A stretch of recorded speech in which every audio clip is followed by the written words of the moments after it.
friends, welcome to my channel. I'm Arpita Karwa.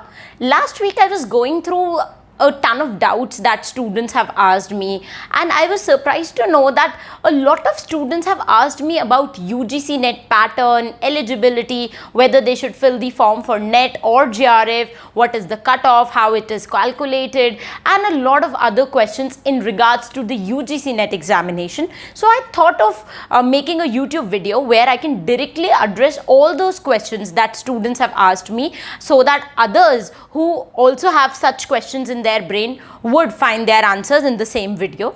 Also, I would like you to know that this video is specifically for two kinds of students. Number one, who are very new to the field of UGC NET, who are not aware of UGC NET, what is NTA, what is UGC, why NET exam is conducted, should we give it or not, my subject of masters is this and this, whether I'm eligible for NET or not, such kind of questions. And number two, this video is for students who are already appearing for NET exam and who know what NET is all about, but who might find themselves asking a few questions which they are not able to answer or find anywhere else.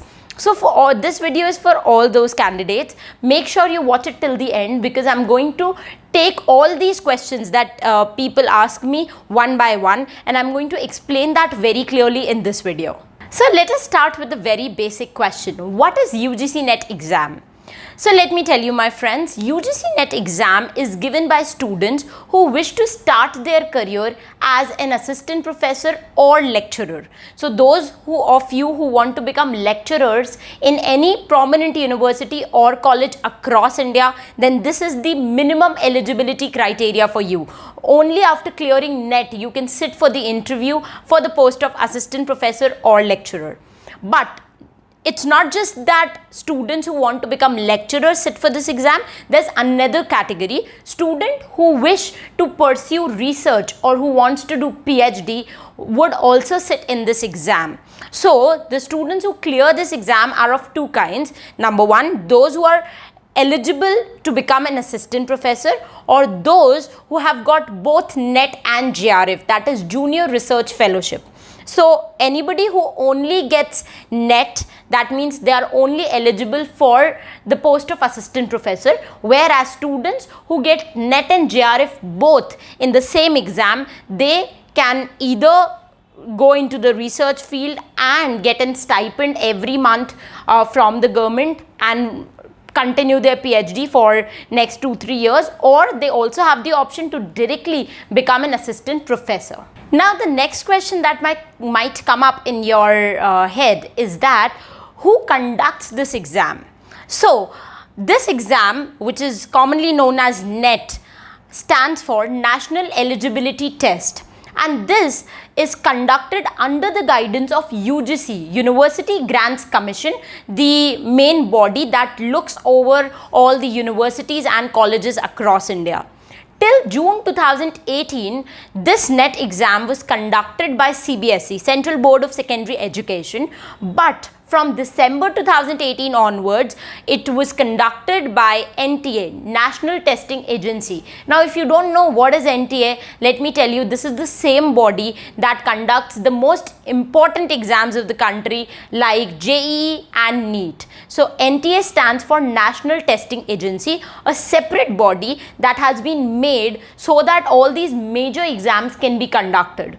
So you need to remember there are three major people involved, three major bodies involved in conducting this exam. So we have got CBSE, whose role was only till June 2018. Then we have NTA, who started conducting exam after December 2018. And then we have UGC, who supervises and looks over NET exam. So you make sure that you are aware of all these three bodies so that you don't get confused as to why it is called NTA UGC NET and not just NET. So NTA UGC NET is the actual name of the exam by which you will be able to find a lot of information about this exam on Google as well. Now a lot of questions that I get every day comes from this particular section of the video, where students ask me that what is the difference between NET and JRF? Are these two different exams? Let me clear that. NET and JRF is basically the same exam. You sit for the same exam. If you get a particular percentage, you clear NET. If you get a slightly higher percentage, then you clear NET and JRF both. But you have to only give one exam to qualify either NET or NET and JRF both. So basically what happens is that if you look at the examination form that you are going to fill, you will find two options, either NET and JRF both. You have to check mark any one of them. So if you check mark NET and if you got 54% and the cutoff of NET was 50%, you will clear NET. But if the cutoff of JRF was 52% and you got 54 and in the form you have only marked NET only, then in that case, even after clearing JRF, you would not be given JRF award letter because you did not check mark that option. So if you are under the age of JRF eligibility criteria we are going to discuss in this video, but you just need to remember that if you fall under the age of JRF, then you should fill NET and JRF both. If you clear NET, then you are eligible to apply anywhere across India for the post of assistant professor. If you clear NET and JRF both, it is said to be slightly more prestigious because in that case, if you choose to do PhD in future, you will be given 25,000 per month from Government of India as stipend. So make sure that if you fall under the age limit of JRF, you always mark NET and JRF both. There's no harm. Another question that students ask me, that suppose the cutoff of NET exam is 55 and the cutoff of JRF that year in your subject is 60 and I get 57. So if I filled NET and JRF both, will I be getting NET or I need to clear both NET and JRF? No, let me clarify that. If your marks are 57% and the cutoff of NET is 55, you will clear NET. And if you score 62 and the cutoff of NET is 55 and JRF is 60, then you clear both NET and JRF. So there's no harm in checking both the option NET and JRF both, because even if you fall short of JRF, you will be awarded NET certificate. Another question that students ask me, that suppose they sat for NET exam in June 2021.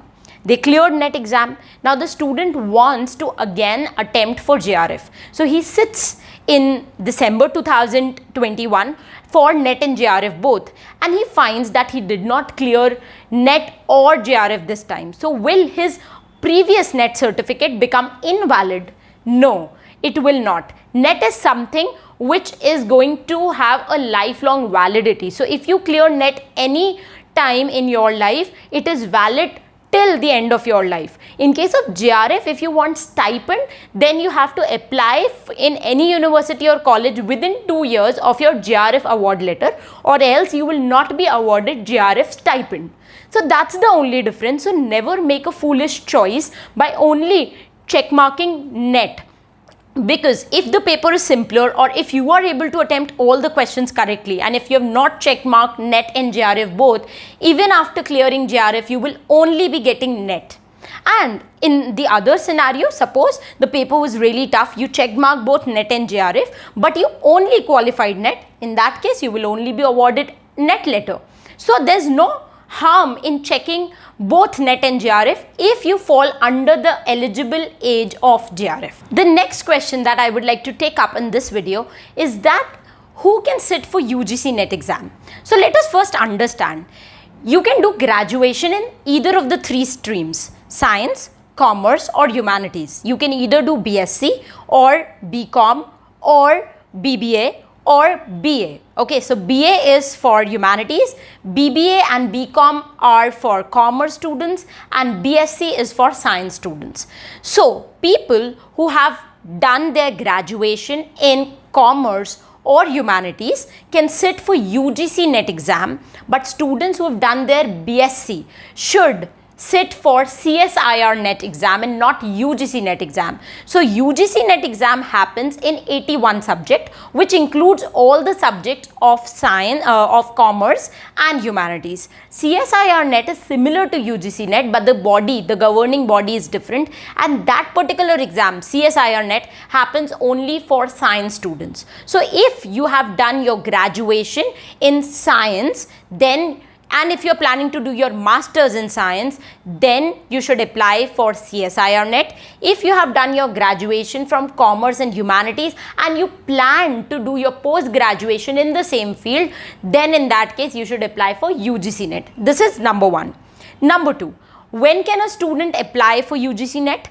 So once you have done your graduation, you can either apply for UGC net exam directly, and simultaneously you can enroll yourself in a master's program in the same subject. For example, if I'm planning to write UGC net exam in English, then my master's subject, master's stream should also be English. I should do MA in English, and then I can write net exam in English. If I want to write net exam in history, then I need to do MA in history. I cannot do MA in history and write net exam for English. So make sure that you understand the fact that the subject of your masters and the subject of your UGC net exam should be same. If in case you don't find that out of those 81 subjects your master's subject is listed, then the most similar subject should be opted in case of UGC net.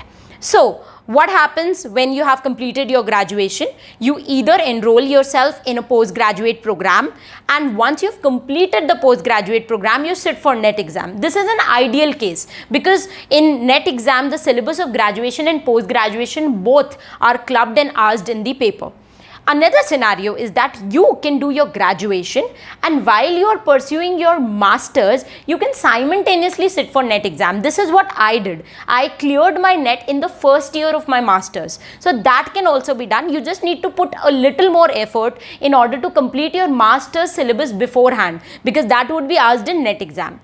Third scenario is you complete your graduation, you give net exam, and then after you've cleared net exam, you enroll yourself in a postgraduate program, and within 2 years of your net result declaration, you submit your result of masters. So the only criteria that you should meet is that once you have got your net result, within 2 years of that result, you should also get your master's degree. For example, I cleared my net in December 2021. So my master's degree should be there with me by December 2023. So in all the three scenarios, you can give net exam. Once you have completed your graduation, you complete your post-graduation, then give the exam. You give the exam while you are in your post-graduation course, or you give your exam first and then you enroll yourself in a post-graduate course. In all the three scenarios, you are eligible for net exam. There are a lot of other questions that students ask me about UGC net, like what is the eligibility criteria, what is the exam process, how the cutoff is calculated, what is the paper pattern, is there any negative marking. All these questions would be addressed by me in the next video. So if you have not subscribed to my channel, make sure you do it right now, and you also click on the bell icon so that you don't miss out on any notification. Apart from that, you can also visit our website arpitakarwa.com to check out our course for UGC net English literature, and you will also get past year papers for free on our platform, so that you can start your preparation and know how to crack this exam in the first attempt. So that's it for this video lecture. We'll meet very soon in the next video lecture. Till the time we meet next, happy learning, keep loving literature, and stay tuned to arpitakarwa.com.